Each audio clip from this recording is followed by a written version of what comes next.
4 സഖാക്കൾ ചേർന്ന് എന്തെങ്കിലും തീരുമാനിച്ചാൽ രാജ്യത്തെയോ നാടിനെയോ ബാധിക്കില്ലെന്നും സമരത്തിന്റെ വില കുറയില്ലെന്നും CPM നേതാവ് ജി സുധാകരൻ. പരിപാടി മാധ്യമങ്ങൾ വിവാദമാക്കിയതിനാലാണ് സുധാകരനെ ക്ഷണിക്കാതിരുന്നതെന്ന വിശദീകരണവുമായി എച്ച് സലാം. CPM ആലപ്പുഴ പരവൂരിൽ സംഘടിപ്പിച്ച അടിയന്തരാവസ്ഥയുടെ 50ാം വാർഷികാചരണ പരിപാടിയിൽ നിന്ന് ജി സുധാകരനെ ഒഴിവാക്കിയ സംഭവത്തിൽ പ്രതികരിക്കുകയായിരുന്നു ഇരുവരും.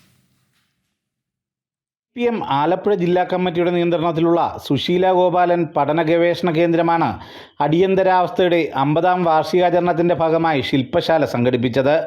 ജി സുധാകരൻ്റെ വീടിന് അരികിലായി സംഘടിപ്പിച്ച പരിപാടിയിൽ നിന്ന് ഒഴിവാക്കിയതിൽ സുധാകരൻ്റെ പ്രതികരണം ഇങ്ങനെ: ഞാനും പാർട്ടി വിസിറ്റ് തന്നെ പോയപ്പോൾ പോസ്റ്റർ കണ്ടു. എനിക്കൊന്നും പറയാനില്ല, കാരണം എനിക്കതിനൊന്നും ഒരു പ്രശ്നമേ ഇല്ല. ഇവിടുത്തെ 4 സഖാക്കൾ ചേർന്ന് എന്തെങ്കിലും തീരുമാനിച്ചു കഴിഞ്ഞാൽ ഈ രാജ്യത്തെ ബാധിക്കുമോ, ഈ നാടിനെ ബാധിക്കുമോ? അടിയന്തരാവസ്ഥയുടെ 50ാം വാർഷികത്തിനെതിരായ സമരത്തിൻ്റെ വില കുറയുമോ? അതുകൊണ്ട് പറ. ലോ കോളേജ് ഫൈനൽ ഇയർ പരീക്ഷയ്ക്ക് പോകേണ്ട ഞാൻ ഹോൾ ടിക്കറ്റും പാക്കറ്റിലിട്ട് സമരം ചെയ്ത് ജയിലിലേക്കാണ് പോയത്. അതല്ലേ കമ്മ്യൂണിസം, അതല്ലേ നമ്മൾ പഠിച്ച ചരിത്രം. അതിനോട് ബഹുമാനമില്ല, അതൊന്നും ഒരു പ്രശ്നമല്ല. ജയിലിൽ പോകുന്ന പ്രശ്നമല്ല, തല്ലുകൊള്ളുന്ന പ്രശ്നമല്ല. എന്തോ പ്രശ്നം? പരിപാടി മാധ്യമ വാർത്തകളിലൂടെ വിവാദമായതിനാലാണ് സുധാകരനെ ക്ഷണിക്കാതിരുന്നതെന്ന് എച്ച് സലാം പരിപാടിയിൽ സംസാരിക്കവേ വിശദീകരിച്ചു. അടിയന്തരാവസ്ഥയുടെ നേരനുഭവമുള്ള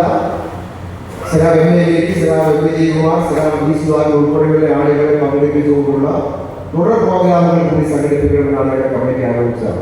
ചർച്ച ചെയ്ത് ആലോചിച്ച കാര്യമാണ്. അത് നിർഭാഗ്യവശാൽ ഇന്ന് ഈ പരിപാടി ആരംഭിക്കുമ്പോൾ തന്നെ മാധ്യമങ്ങൾ ഒരു വിവാദപരമായ രീതിയിൽ ഈ പരിപാടി കൊണ്ടുവരികയാണ്. എന്ന് പറഞ്ഞാൽ സമൂഹത്തെ പുറകോട്ട് വലിച്ച് ആശയീകരിക്കുന്നതിനായി നേരായ ആശയം മുന്നോട്ട് വെച്ച് ഇടതുപക്ഷ സ്വഭാവമുള്ള ആളുകൾ മുന്നോട്ട് വന്നാൽ അതിനെല്ലാം എങ്ങനെ വികലമാക്കി അവതരിപ്പിക്കാൻ പറ്റും? എന്നാൽ നാസറും എച്ച് സലാമും കെ അനിൽകുമാറും മാത്രം പ്രധാനമായി പങ്കെടുക്കുന്ന പരിപാടിയുടെ ഫ്ലെക്സുകൾ പ്രചരിച്ച ശേഷമായിരുന്നു ഇതുമായി ബന്ധപ്പെട്ട വാർത്തകൾ സംപ്രേഷണം ചെയ്തത്.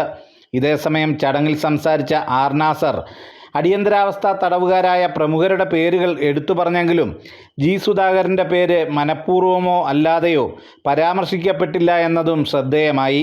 അങ്ങനെയാണ് നമ്മുടെ നേതാക്കളുടെ മുഴുവൻ അവസ്ഥയും.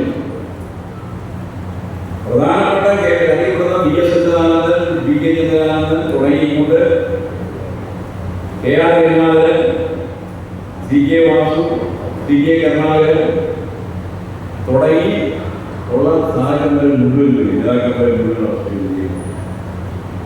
സുധീഷ് ഗോപാൽ, ജനം, ആലപ്പുഴ.